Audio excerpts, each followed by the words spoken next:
Pues vamos a continuar en el libro de Jonás. Teníamos esta mañana en la escuela dominical acerca de Jonás, el profeta Jonás. Este fue un profeta en el cual, ¿os acordáis que hubo un profeta en el cual Dios usó su matrimonio para hablar al pueblo de Israel? ¿Quién era ese profeta? ¿Os acordáis? Ageo, aún no hemos hecho Ageo.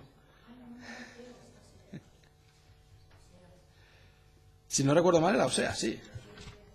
Oseas. Dios usó su experiencia en el matrimonio para hablar al pueblo de Israel y mostrar una verdad, mostrarles una verdad, mostrarles un hecho que iba a ocurrir con ellos y mostrarles cómo Dios los iba a tratar y cómo eran ellos con Dios también, a través del matrimonio de Oseas.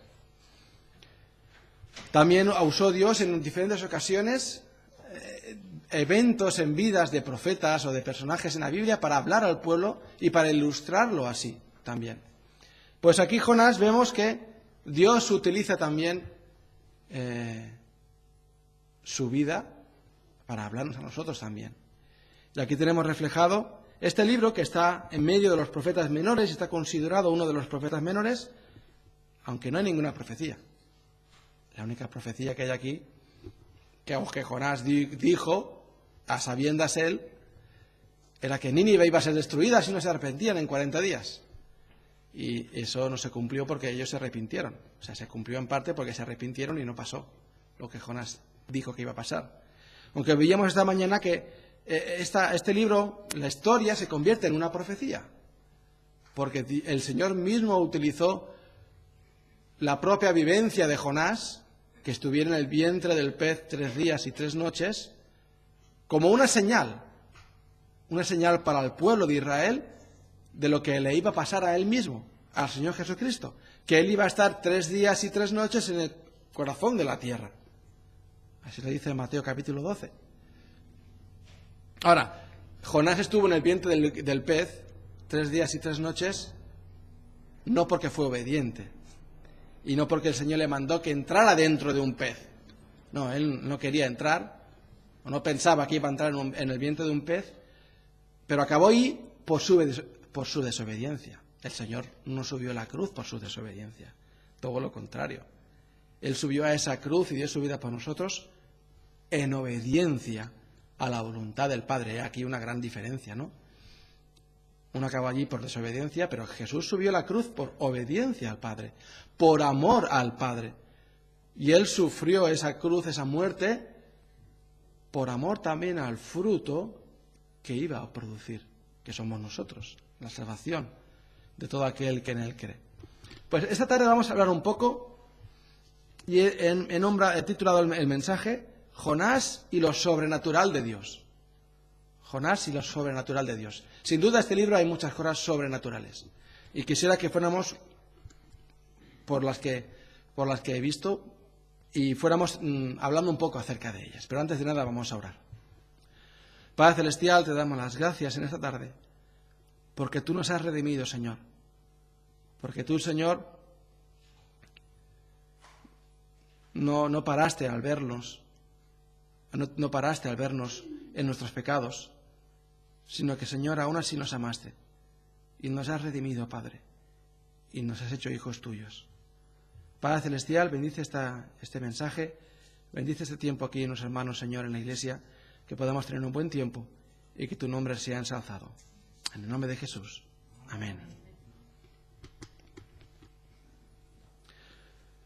Pues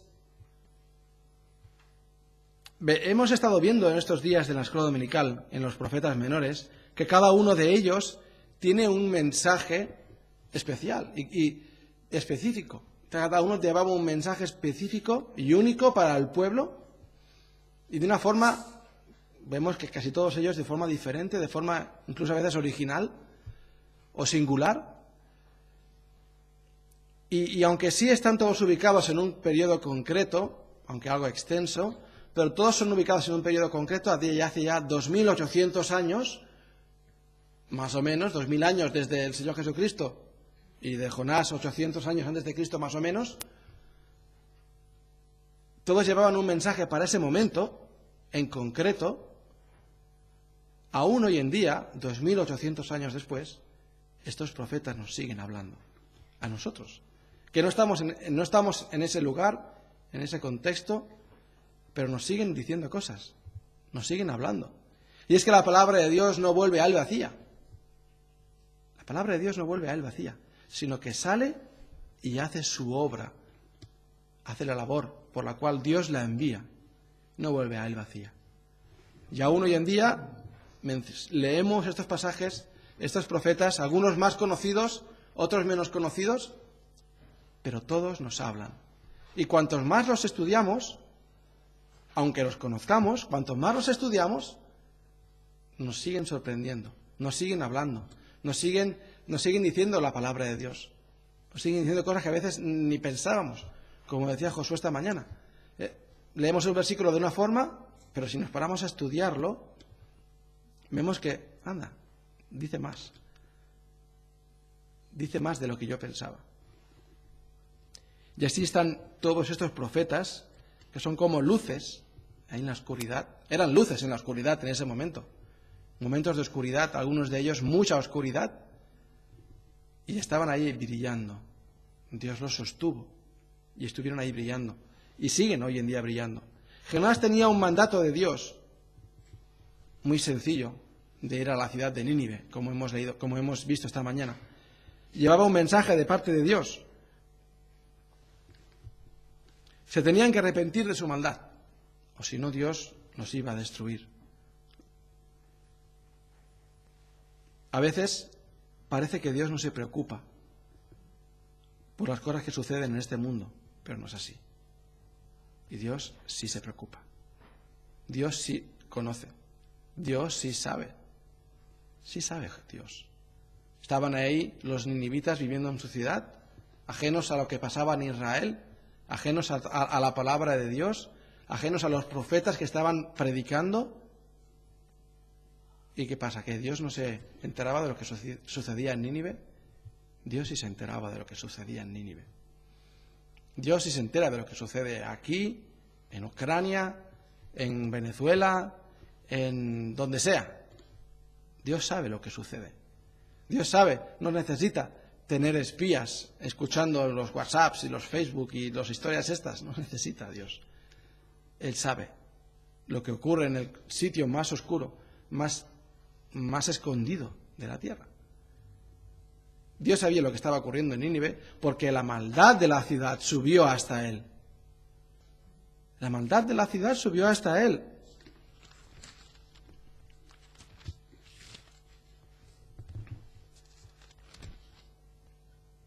El versículo 2 lo dice. Su maldad, porque ha subido su maldad delante de mí. Su maldad ha subido delante de mí. La maldad de Nínive había subido delante de la presencia de Dios. No es la única ocasión en la que se menciona algo así parecido. En Génesis capítulo 18, versículo 20, podemos leer cuando Jehová se le presenta a Abraham con esos dos ángeles. Génesis 18, antes de la destrucción de Sodoma y Gomorra. Y dice el Señor algo parecido. Entonces Jehová le dijo, por cuanto el clamor contra Sodoma y Gomorra se aumenta más y más, y el pecado de ellos se ha agravado en extremo, descenderé ahora y veré si han consumado su obra según el clamor que ha venido hasta mí. Y si no, lo sabré. Ese clamor también había subido delante de Dios, el de Sodoma y Gomorra. Y quizás Jonás esperaba que ocurriera como en esa ocasión, que lo mencionábamos esta mañana, que Dios mandara su fuego del cielo y destruyera la ciudad de Nínive por su maldad, que era grande, y históricamente sabemos. Los historiadores describen a los asirios como un pueblo muy cruel, muy malvado, horrible, el peor de todos. Y así Jonás esperaba que ocurriera, que Dios mandara fuego del cielo como hizo con Nínive.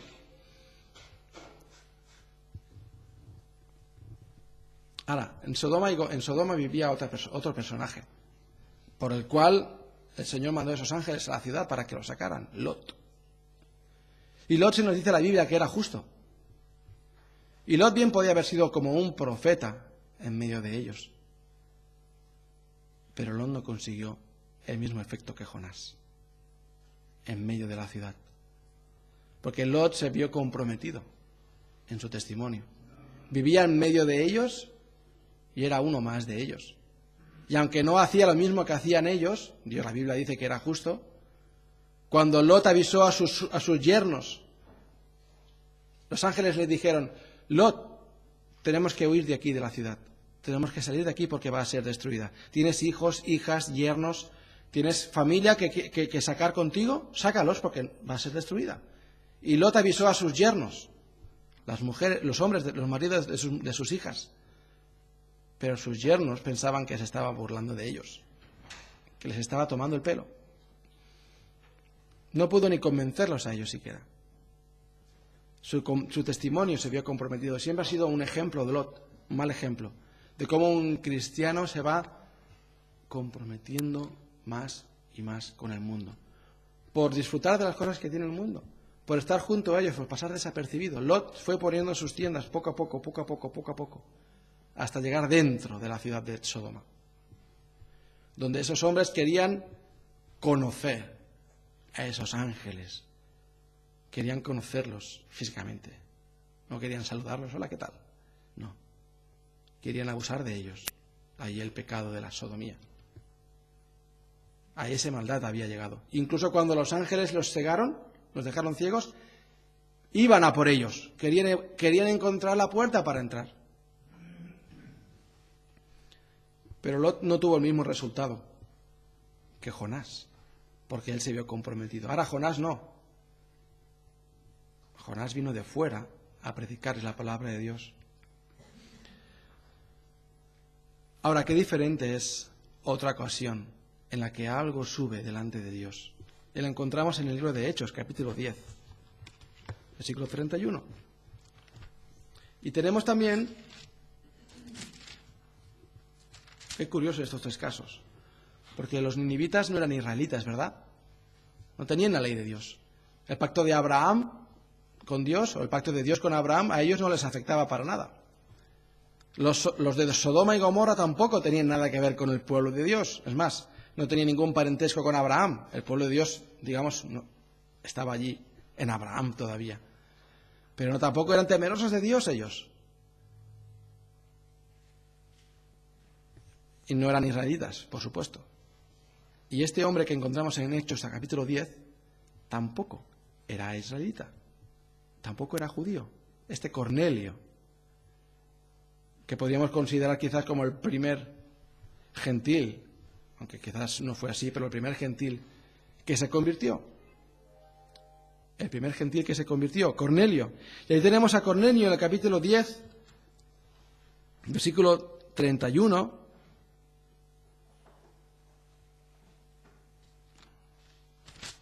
Y leemos. Bueno, esto es lo que le dice Pedro, pero el ángel, en el versículo 4, el ángel en el versículo 4 le dice, en visión, él mirándole fijamente y atemorizado dijo, ¿qué es, Señor? Y le dijo, tus oraciones y tus limosnas han subido para memoria delante de Dios. Tus oraciones y tus limosnas han subido para memoria delante de Dios. Y el ángel no le estaba diciendo que iba a ser salvo por sus oraciones y sus limosnas, no. Le ordenó algo.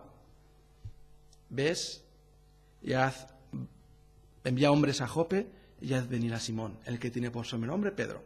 Y Pedro le habló el mensaje del Evangelio y Cornelio recibió el Espíritu Santo. Él creyó lo que Pedro le estaba diciendo y entendió el mensaje del Evangelio. Ahora, qué diferente una cosa y otra cosa, ¿no? Que la maldad de los hombres subió hasta la presencia de Dios y Dios tuvo que mandar juicio. Y vemos aquí a este Cornelio también, que por sus obras, por su piedad, por su temor de Dios, también subió delante de Dios y Dios mandó a un ángel para que Pedro fuera a hablarle el Evangelio. Ahora también, o sea, esto nos habla de que Dios tiene cuidado de lo que sucede en el mundo. Dios tiene cuidado de lo que sucede en el mundo. No solamente para juzgar y para castigar y para condenar, también para salvar. También para salvar. Ahora, lo que sucedía en Nínive, Dios les dio una oportunidad con Jonás para que se arrepintieran. Lo que pasó es que los ninivitas la aprovecharon. En esta ocasión la aprovecharon. Pero qué curioso es que ¿a dónde mandó el ángel que mandara Cornelio hombres? ¿A qué pueblo? ¿A qué ciudad? A Jope. A Jope. ¿Nos suena esta ciudad? Donde fue Jonás, precisamente. Lo estaba leyendo antes y uy, qué curioso. El mismo sitio. Y me podía imaginar, ¿sabéis lo que hacen muchas veces en las series, en las televisiones? Estas mezclas de atemporales que se juntan del futuro y del pasado. Mi mujer se pierde con estas cosas. Se juntan del futuro y del pasado y podemos ahí juntar en esta ciudad atemporal a Jonás y a Pedro. Jonás, ¿dónde vas tú? Pues yo me voy lejos de la presencia de Dios, porque Dios me manda a un lugar para que predique el arrepentimiento, pero no quiero ir. Y Pedro, ¿y dónde vas tú? A Jonás le pregunta a Pedro, pues yo voy a Cesarea, creo que estaba Cornelio, porque hay un hombre que es temeroso de Dios, y Dios me ha mandado para que le abre también el Evangelio. Yo voy a obedecer a Dios, ¿y tú? No, yo me voy por el otro lado. Me voy a España, al sol de España. Y no, yo, Pedro, voy a obedecer a Dios. Justo en esta ciudad encontramos a estos dos hombres, ¿no? Que tomaron dos direcciones opuestas. Uno se fue al este y otro se fue al oeste. Uno obedeciendo a Dios y otro desobedeciendo a Dios. Dios trata con el hombre. Y Dios tiene compasión. Y Dios tiene piedad del hombre. Y aquel que es temeroso de Dios, Dios le da la oportunidad de salvarse. Y aquel que no es temeroso de Dios, Dios también le da oportunidad de salvarse. Se la dio a los ninivitas. No le estaban buscando. No estaban orando todos, ayunando como hacía Cornelio, buscando por aquí y por allá, por las montañas. ¿Dónde está el Creador? No. Estaban matando, asesinando, torturando a gente, esclavizando a todos los que podían y aprovechándose de ellos. Pero Dios se acordó de esa gran ciudad donde vivían 120.000 personas y le dijo a Jonás, no tendré yo piedad de toda esta gente que no sabe distinguir de su mano derecha de su mano izquierda. Dios tiene trato con el hombre. Dios tiene cuidado de su creación. Y Dios quiere que todo hombre se arrepienta. Y Dios le da la oportunidad para ello. Ahora, el libro de Jonás, como seguramente recordaréis, o quizás habéis pensado, es un libro de contrastes. Es un libro de contrastes, porque encontramos, por un lado, al hombre intentando hacer su voluntad, y por otro lado encontramos a Dios obrando de una forma sobrenatural. El hombre quiere hacer algo, pero Dios es que actúa sobrenaturalmente para mover las cosas y llevarlas al sitio donde tienen que estar, donde tienen que hacerse. Lo primero que encontramos es la actitud de Jonás. En los primeros versículos. En el versículo 3 leemos que Jonás, después de escuchar el llamamiento de Dios, se levanta para huir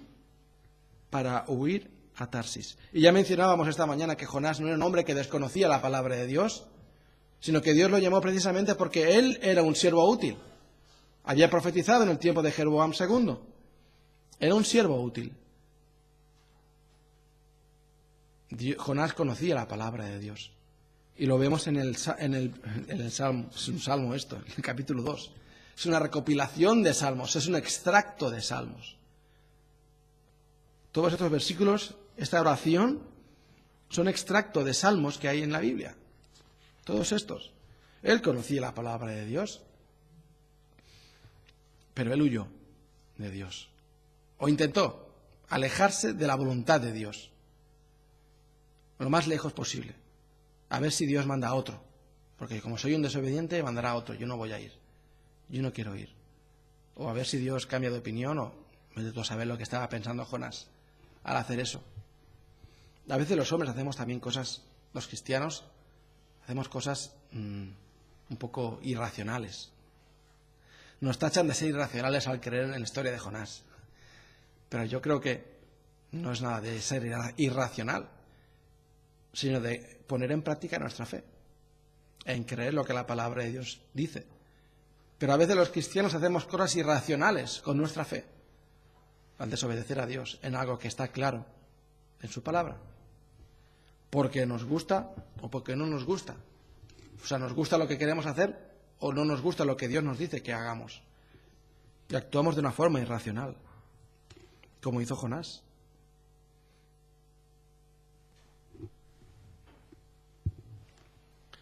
Lo sobrenatural de Dios que hace es levantar una tormenta. Dirás, ¿qué sobrenatural hay ahí en una tormenta? No, sí. Dios levantó la tormenta. Lo dice el versículo 4. Hizo levantar un gran viento en el mar. No estaba pronosticado. No se equivocaron los hombres del tiempo. Es más, los marineros, estos fenicios, que navegaban por allí, conocían perfectamente el tiempo en el cual podían navegar.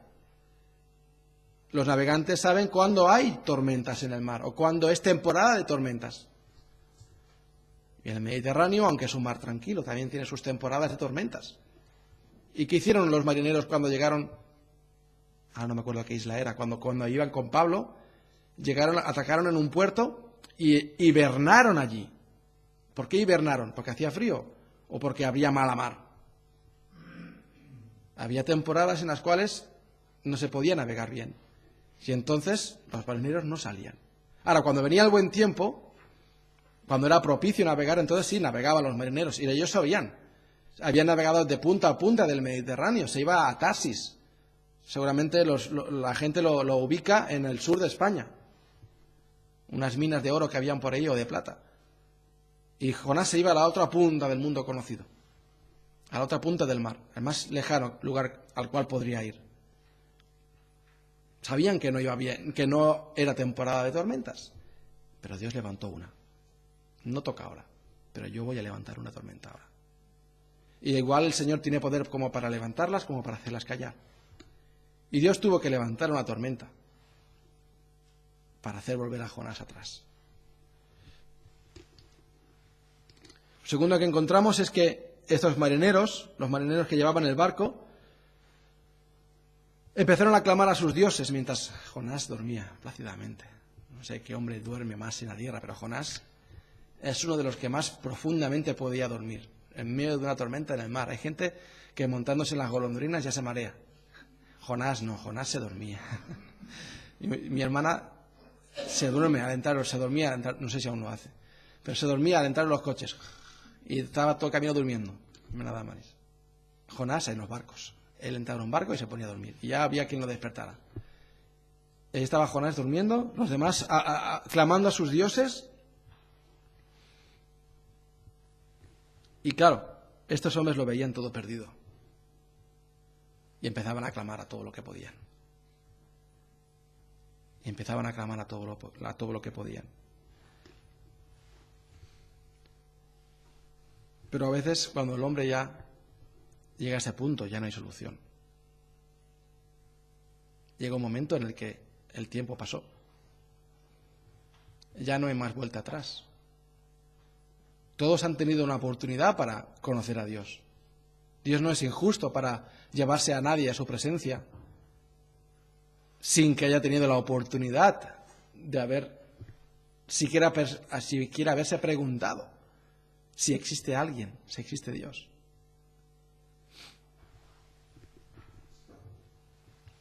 Y así le pidieron a Jonás que clamara a su Dios. Le pidieron, tú clama al tuyo, a ver cuál de ellos nos escucha, porque parece que ninguno nos oye. Lo sobrenatural aquí es que imaginaos la desesperación, ¿no? Y la gente del mar es algo supersticiosa. Y echaron suertes. Esto es culpa de alguien. No sé, hoy en día, si tú estás en medio de una tormenta en el mar, yo creo que lo último que diría la gente es que esto es culpa de alguien que ha hecho algo y por esto nos somos castigados. Siempre lo pintan con algún fanático religioso, ¿no? Que malinterpreta la Biblia y estropean siempre la palabra, intentan estropear la palabra de Dios. Y en este caso esta gente era muy supersticiosa y sin saber lo que ocurría realmente, en esta ocasión acertaron. Realmente era porque alguien había pecado contra el Dios creador. Jonás había pecado contra el Dios creador. Y ellos echaron suertes y sobrenaturalmente la suerte cayó sobre Jonás, el que realmente había pecado. Eso fue sobrenatural también. Porque mira que hay posibilidades, ¿eh? Y además, sabiendo de que eso no significa nada. Si tú coges un barco y haces lo mismo, sé que sabrá qué culpa tendrá ese hombre de que le toque la mala suerte, de que le toque la suerte de que él es el culpable. Venga, al fondo del mar, a ver qué pasa. Y si no, pues lo hacemos otra vez. Lo siento. No, esta vez fue de verdad. Y le tocó a Jonás porque Dios así lo llevó. Así Dios lo dirigió. También encontramos lo tercero, la osadía de los hombres. Una vez que Jonás les dijo quién era y de quién huía, dice, estos hombres tuvieron temor. Porque ellos sabían que huía de la presencia de Jehová, pues él se lo había dicho. Dice, o sea, estaban en la tormenta, estaban clamando a sus dioses porque pensaban que se iban a morir. Y Jonás le dice, yo soy israelita, el versículo 9 dice, yo soy hebreo y temo a Jehová, Dios de los cielos, que hizo el mar y la tierra. O sea, imaginaos ahí esos hombres temblando de miedo, rezando a sus dioses, echando suertes ya para echar a alguien, para cargárselo y que los dioses se sintieran complacidos, cualquiera que fuera, da igual. Hasta ese extremo estaban pensando ya en quitarle la vida a alguien para salvar la suya propia, en lugar de salvarse, como normalmente la gente suele hacer. Y dice, y la Biblia dice, y aquellos hombres temieron sobremanera, después que Jonás les dijo quién era y de quién huía. Temieron sobremanera cuando les dijo, no, nosotros huimos de Jehová, yo estoy huyendo de Jehová, el Dios de los cielos, el que hizo el mar y la tierra. Temieron sobremanera. Y obviamente tenían que temer. Tenían razones por las que temer. Y le dijeron, ¿qué haremos contigo para que el mar se nos aquiete? Porque el mar se iba embraveciendo más y más. Y él le respondió, tomadme y echadme al mar, y el mar se os aquietará. Porque yo sé que por mi causa ha venido esta gran tempestad sobre vosotros. Ahora, Jonás no era supersticioso, pero él sabía cómo oraba a Dios y él era profeta. Sabía que estaba desobedeciendo a Dios. Y Dios estaba tratando con él. Dijo, echadme al mar. No sé qué pensaría Jonás. No creo que estuviera pensando, Dios mandará una ballena, o un pez grande, o una barca, o algo, de alguna forma me mandará a tierra. No, echadme al mar. Quizás pensaba Jonás que se iba a morir ahogado ahí. No lo sé. Digo, echadme al mar. Y esos hombres, después que temieron sobremanera, aún así y todo, intentaron remar. Es también irracional, ¿no? Intentaron remar y luchar en contra, pero al final se dieron cuenta de que no podían hacer otra cosa y lo echaron al agua. Y aquí, en esta forma, los sobrenaturales que Dios usó, que Dios obró, el mar se calmó. Y vino ese pez llamado Glup, que se lo tragó. No se llama Glup, ¿no? El corito dice, ¿no? Y Glup se lo tragó.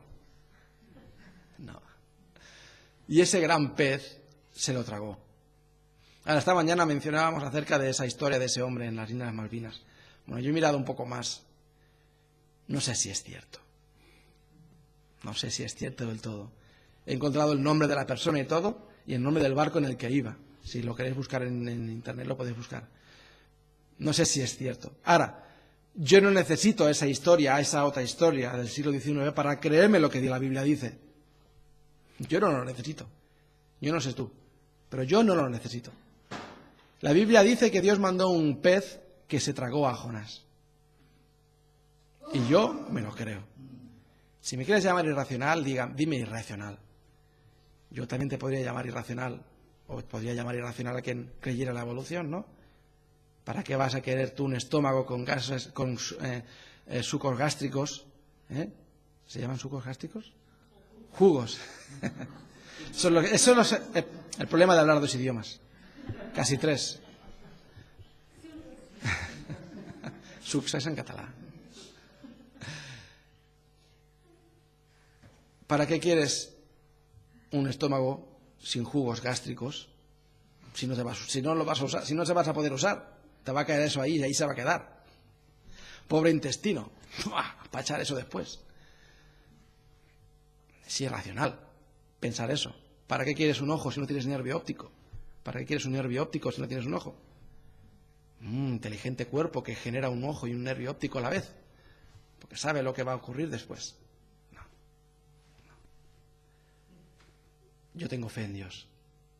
Y yo creo que lo que la Biblia dice. Y Dios tenía ese pez. Ya fuera una ballena, ya fuera un tiburón, ya fuera una sardina gigante.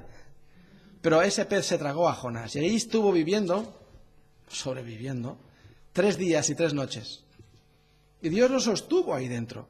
¿No podía Dios sostenerlo en ese pez 3 días y 3 noches? Dios actúa de forma sobrenatural.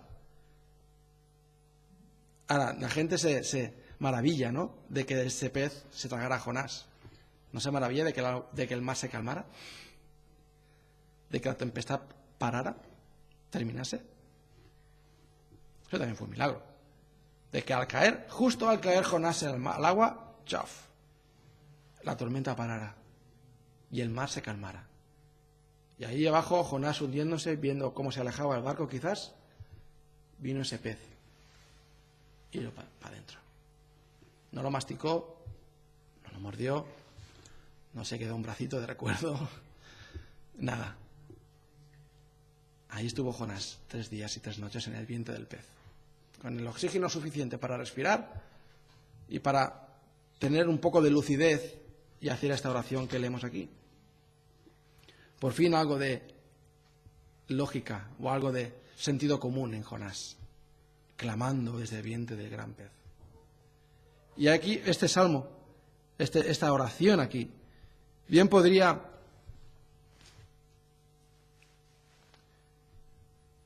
pues si la leemos entera: invoqué en mi angustia a Jehová y él me oyó, desde el seno del Seol clamé y mi voz oíste. Me echaste a lo profundo en medio de los mares y me rodeó la corriente. Todas tus ondas y tus olas pasaron sobre mí. Entonces dije: desechado soy de delante de tus ojos, mas aún veré tu santo templo. Las aguas me rodearon hasta el alma, rodeóme el abismo. El alga se enredó a mi cabeza, descendí a los cimientos de los montes, la tierra echó en sus cerrojos sobre mí para siempre. Mas tú sacaste mi vida de la sepultura, oh Jehová, Dios mío. Cuando mi alma desfallecía en mí, me acordé de Jehová, y mi oración llegó hasta ti en tu santo templo. Los que siguen vanidades ilusorias, su misericordia abandonan. Mas yo, con voz de alabanza, te ofreceré sacrificios, pagaré lo que prometí, las salvaciones de Jehová. Y mandó Jehová al pez, y vomitó a Jonás en tierra.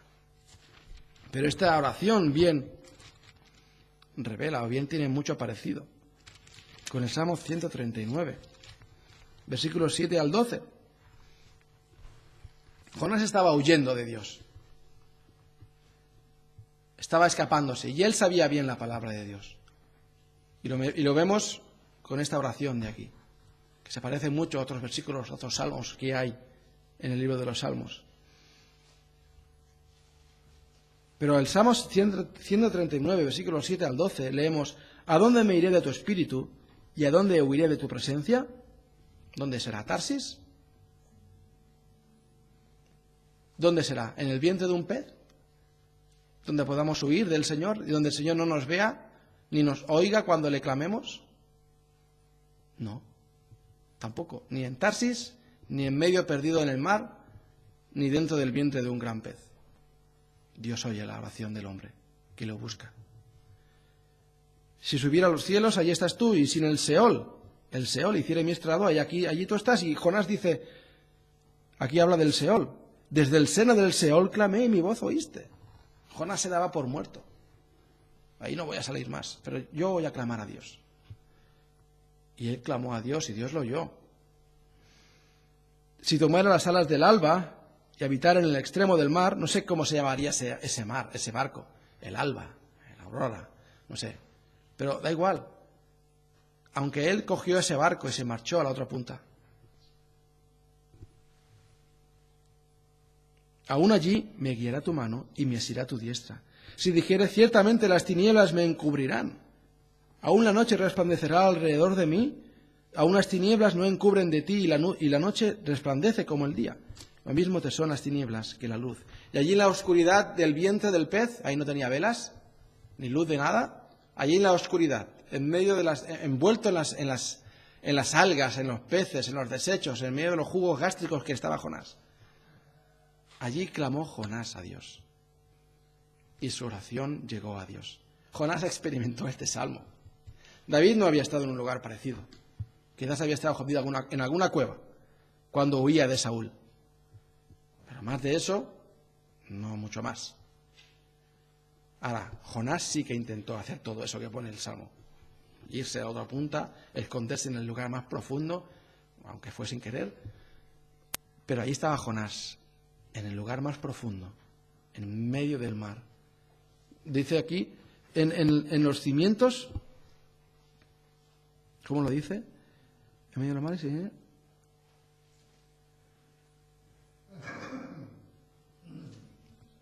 En los cimientos de la montaña, no, aquí el 6. En los cimientos de los montes. En los cimientos de los montes. Dice, ¿qué cimiento de los montes? Sí, en el lecho marino. En el lecho marino. Claro, tú ves un monte, tú ves la tierra que se acaba en la playa, ¿no? Pero eso no acaba allí, o sea, eso va para abajo. Y sigue para abajo. Ahí están los cimientos de los montes. En el lecho marino. No acaba así, pumba, y eso es hueco, eterno hacia abajo, infinito hacia abajo. Como quizás se podría creer en la antigüedad por desconocimiento, no. Ahí estaban los cimientos de los montes, donde empezaban realmente, donde empiezan a subir la tierra para arriba, allí en la costa. Ahí estaba Jonás clamando a Dios, y Dios lo escucha. Y él vivió, experimentó lo que el salmista, lo que David estaba diciendo en el Salmo 139, en carnes vivas. No podía huir, ni aunque tomara las alas del alba, ni aunque se escondiera en lo profundo de la tierra. Y gracias a Dios que así fue. Jonás, has caído en el vientre del pez, el único lugar donde Dios no puede escuchar a la gente. Pues ya está, ya es tarde. No, Jonás clamó desde allí. Y Dios lo escuchó. No sé qué circunstancia podemos encontrar en nuestras vidas, en la cual no podamos clamar a Dios y Dios nos escuche. ¿Puedes pensar alguna circunstancia en tu vida desesperante en la cual puedas clamar a Dios? ¿O tú sientas el deseo de clamar a Dios porque tienes una situación en tu vida, en mi vida, en la cual me veía tan perdido, tan hundido, ya sea por pecado, ya sea por circunstancias de la vida, por problemas, que no pueda clamar a Dios y Dios me escuche? Allí estaba Jonás, en el vientre de un pez, sin ninguna esperanza de vida, por causa de su desobediencia, de su pecado, clamando a Dios. Y Dios lo oyó. Y lo sacó. Y eso promovió eso llevó a otra acción sobrenatural de Dios, que el pez vomitara en tierra a Jonás. Si fue un milagro que se lo tragara, imaginaos que lo vomitara. Qué asco. Pero a veces el pecado es así, ¿no? Asqueroso. A veces no. El pecado es así, asqueroso. Y salió Jonás por la boca del pez. En tierra, gracias a Dios, no vomitó a 100 metros de la orilla. Venga, Jonás, a nadar. Estás 3 días sin comer ni beber, sin apenas oxígeno. El pez te vomita ahí a 100 metros de la costa. ¿Os acordáis? ¿Habéis visto las imágenes? Yo no las he visto. De los inmigrantes estos en Ceuta, intentando nadar a la costa, y estaba la Guardia Civil echándoles botes de humo y pelotas de goma para que no llegaran a la costa. No, unas imágenes que ya salía una buena. Pues ahí Jonás, Dios mandó el pez hasta tierra, y allí el pez lo vomitó. Y Jonás salió a pie, o arrastrándose, no sé, y fue a hacer su obra, la obra que Dios le había mandado. Ese pez tú sueles ver noticias, o yo he visto alguna vez alguna noticia de las ballenas varadas en la playa o delfines varados en la playa, ¿no? Pues acaban muriéndose la mayoría de ellos. Ese pez fue obediente. Y han habido unos cuantos animales obedientes en la Biblia. Más obedientes algunos que hombres a los cuales estaban enseñando. ¿Os acordáis de la burra de Balaam, verdad?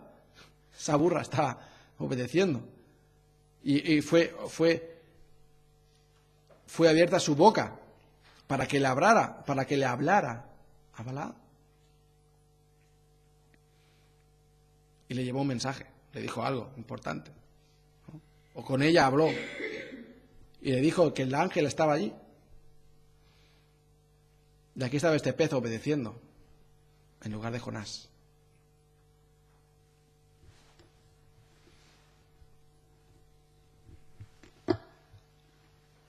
A veces los hombres somos más tercos que los animales en la cuestión de obedecer a Dios.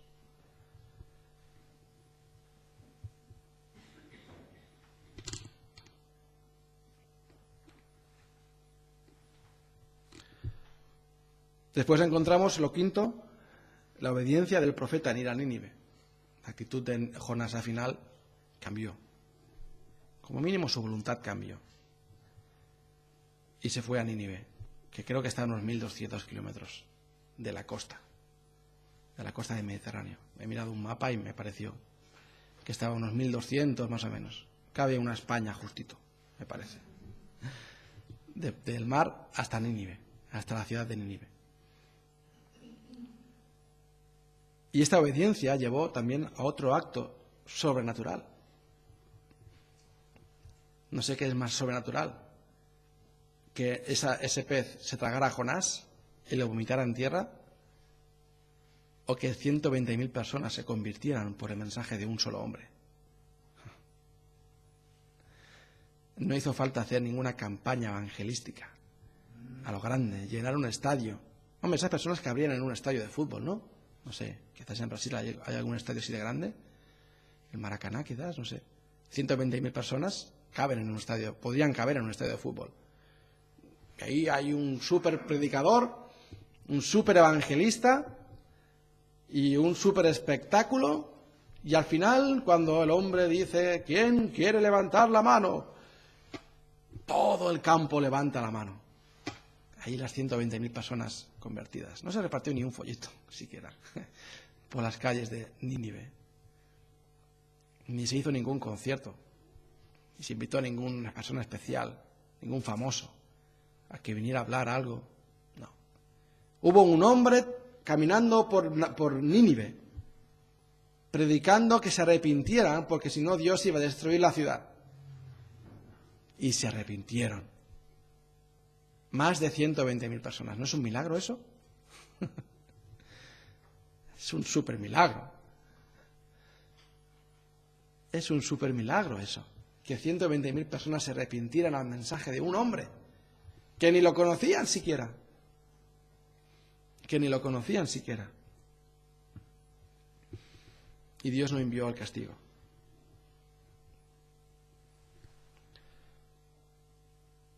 Lo sexto que vemos aquí es a Jonás, apesadumbrado en extremo.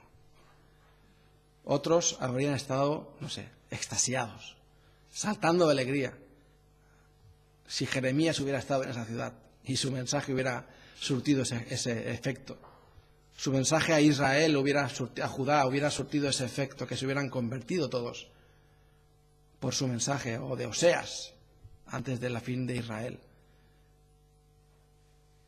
Pero Jonás quería, dice la Biblia, morirse. Porque mejor me es la muerte que la vida, dijo Jonás en el capítulo 4, versículo 3. Mejor me es la muerte que la vida. Acababa de convertirse en una gran ciudad. Acababan de arrepentirse. No clamó eso mismo Elías cuando era perseguido. O sea, él lo clamó porque era perseguido. Estaba cansado ya de Acab y de Jezabel, de enfrentarse a los profetas y de estar huyendo. Y se fue a ese monte. Y allí se le presentó Dios. O Job. Mejor me es la muerte que la vida. Cuando estaba sufriendo por algo que él no entendía, por una razón que él no entendía. Al final lo dice, mejor me es la muerte que la vida.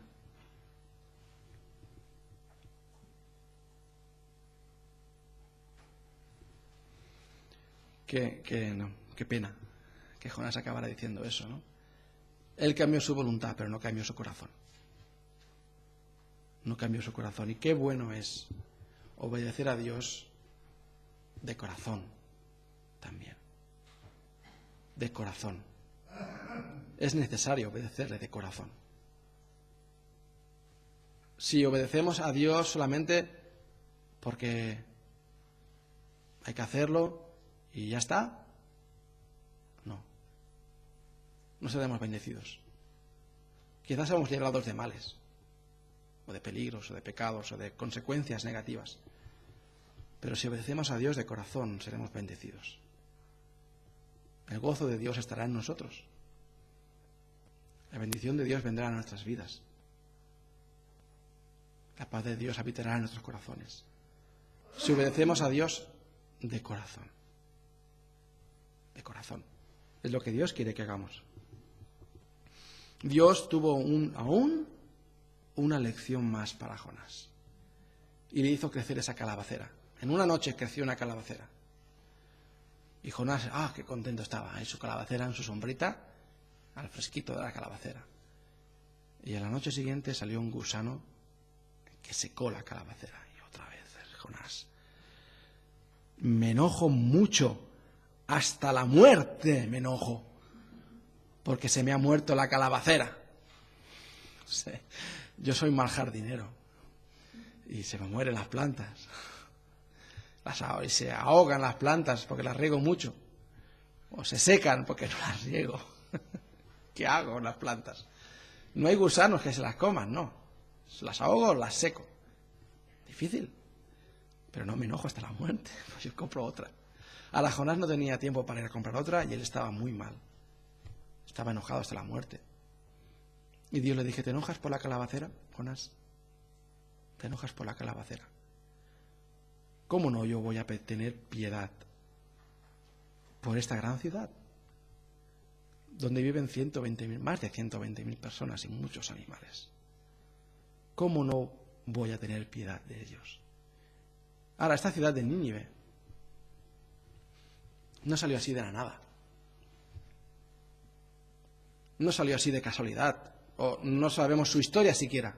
La sabemos. Y sabemos quién construyó esta ciudad. Nimrod. Nimrod. Lo leemos en el libro de Génesis. Justo después del diluvio. Cuando los hombres empezaron a dividirse por la tierra,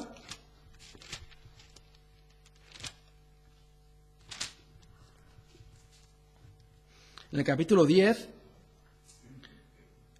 vemos aquí a Nimrod. Nimrod era de los hijos de Cam. En el versículo 6, los hijos de Cam fueron Cus, Mizraim, Fut y Canaán. Y Cus engendró a Nimrod, quien llegó a ser el primer poderoso en la tierra. El primer poderoso en la tierra. El primero que empezó a erigir su imperio. Empezó a ejercer dominio sobre otros hombres. Empezó a ejercer su reinado. Yo soy el que manda aquí y vosotros me obedecéis. Fue el primer poderoso en la tierra. Por lo cual, como se dice, así como Nimrod, vigoroso cazador delante de Jehová. Y fue el comienzo de su reino Babel, Erec, Akkad y Calne en la tierra de Sinar. De esta tierra salió para Asiria y edificó Nínive, Rehobot, Cala y Rasén, entre Nínive y Cala, la cual es ciudad grande. Y aquí tenemos este Nimrod construyendo esta ciudad Nínive. Babel también. Babel también. El primer poderoso en la tierra. Y este Nimrod también. No sé si fue su mujer o su madre.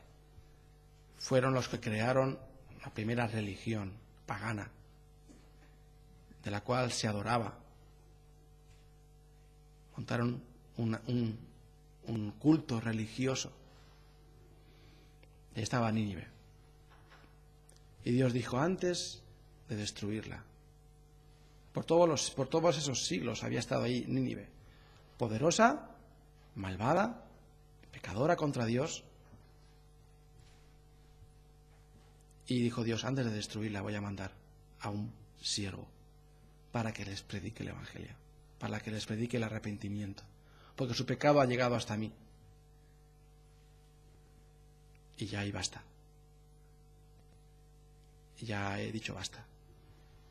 Y mandó a Jonás para que se arrepintieran. Y gracias a Dios se arrepintieron. Y el Señor Jesucristo lo confirma en el Nuevo Testamento, que esos hombres se levantarán contra esa generación y les acusarán porque ellos escucharon la palabra de Jonás, y he aquí, más que Jonás había en ese lugar, que era Jesús. Se arrepintieron.